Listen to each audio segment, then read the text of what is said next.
Well, this is what we're going to be making today. These beautiful blueberry pies. Okay, let's get cooking.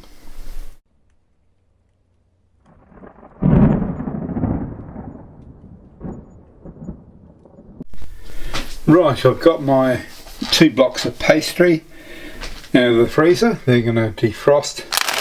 And now, this is going to be loud, I've got these blueberries.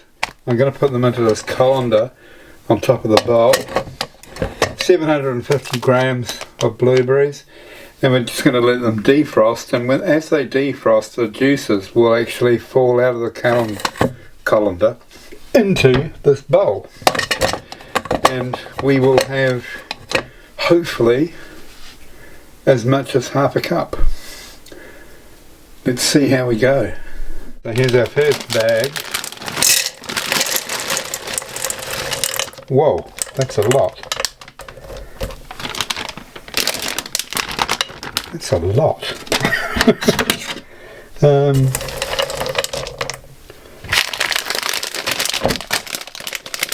Well, I'm going to stick to my recipe. I've got quite a big.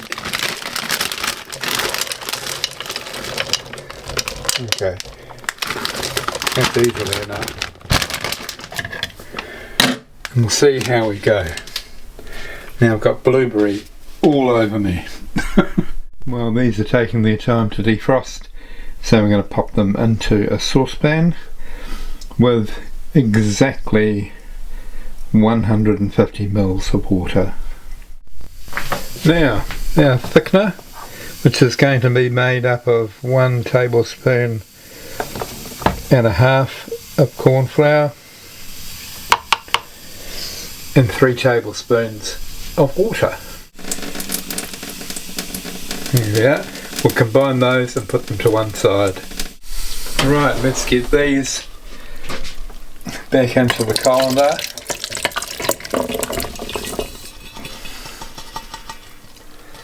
And we'll give this pan a rinse out. 4 tablespoons of caster sugar.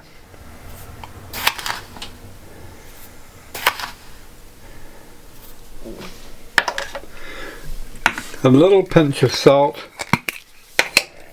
And this is to make sure that we get as much of the juice extracted as possible. Of all the spices used in sweet cooking, cinnamon is my absolute favourite. There we go. Right, we've got our pan on medium heat. We're just going to pop our juice in there, and to that we're going to add 2/3 of a cup of caster sugar, and we'll heat that until all that sugar's dissolved. Right, that's all dissolved now, so we can add our cinnamon, salt and the balance of our sugar. Stir that through.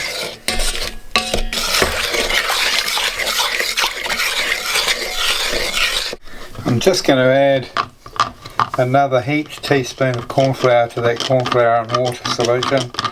Right, let's add our cornflour and water solution to thicken that up, and then we can get our blueberries in there.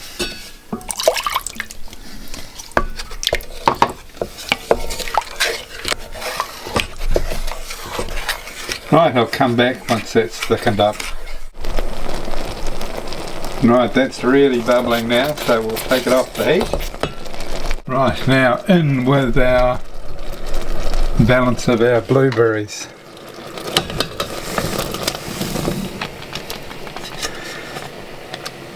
Should cool our mixture down a bit. See how thick that syrup is now. Now I'm going to add another 2 heaped teaspoons of cornflour with 1 tablespoon of water.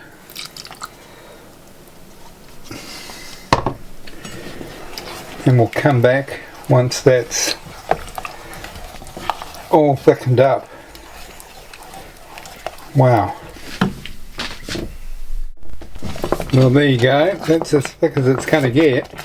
It's not as thick as I'd like it. but I'm going to take it off the heat now and let it cool, see whether it gets any thicker. Okay, well I've let it cool now for a couple of hours. It's still a bit runny though. Nevertheless, I'm going to go ahead and I'm going to make a small pie out of it and see how it is. Right, so I'm going to go ahead and roll this out. So this is a short crust sweet pastry.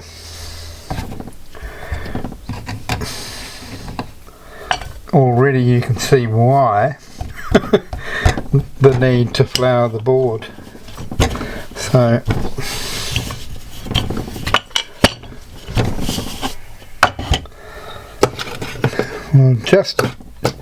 we'll make this quite a bit bigger than the size of the pie tin, because this will be a bit harder to work with than other pastries. Right. By the way, if you haven't done already, set your oven to 180 degrees and you want your shelf in the bottom half of the oven. Alright? Right, now we'll put a little bit of filling in, and as you can see, very runny. Now, really important not to overfill these, because if they do spill over, they're going to make a big mess of your oven. So you want it just below the lip so that when they bubble,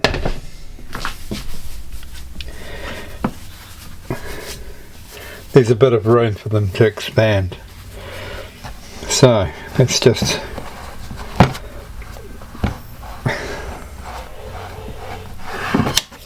do that, and I'll get a fork afterwards and crimp it.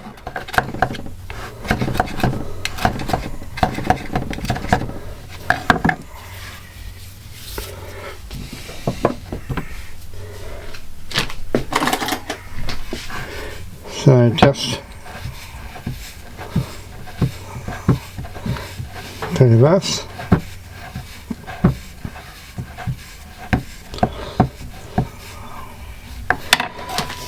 Now, to make sure that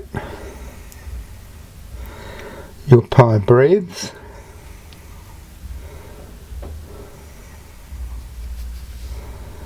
you can take a notch out. There we are. I normally put two little sort of eyes.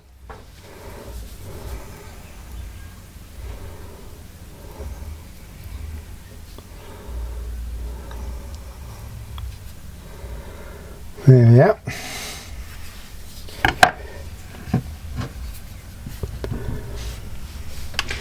That one's ready for the oven.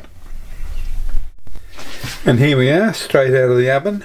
Well, not straight out of the oven. I did two of these, I've eaten one.